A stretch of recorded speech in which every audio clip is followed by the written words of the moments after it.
Premium version है उसमें हम 2 फाइल्स या 10 तक जो है वो अपने फाइल्स जो है वो कन्वर्ट कर सकते हैं। तो हमने क्या करना है, कंटिन्यू फॉर फ्री इस वाले टैब के ऊपर हमने क्लिक करना है। जो ही हम इसके ऊपर क्लिक कर लेंगे तो ये हमारे पास कुछ ब्राउजिंग करने के बाद सिर्फ हमारा एक फाइल जो है वो PDF में कन्वर्ट कर लेगा। क्यों? क्योंकि हमारा जो है हम प्री वर्जन इस्तेमाल कर रहे हैं।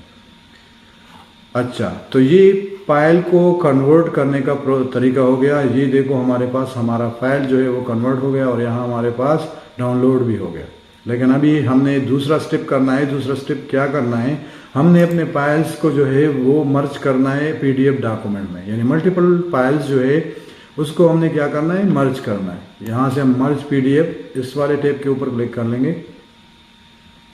यहाँ से जौन से भी PDF हमारे पास हमारे कंप्यूटर में इंस्टॉल है मौजूद है, प्लस वाले साइन से हम वो यहाँ पे ऐड कर लेंगे।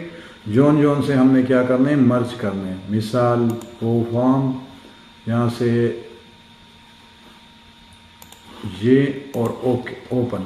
तो ये 3 डॉक्यूमेंट्स हमारे यहाँ डैशबोर्ड पे जो है वो ऐड हो गए। ये पहला वाला मैंने हटाना है तो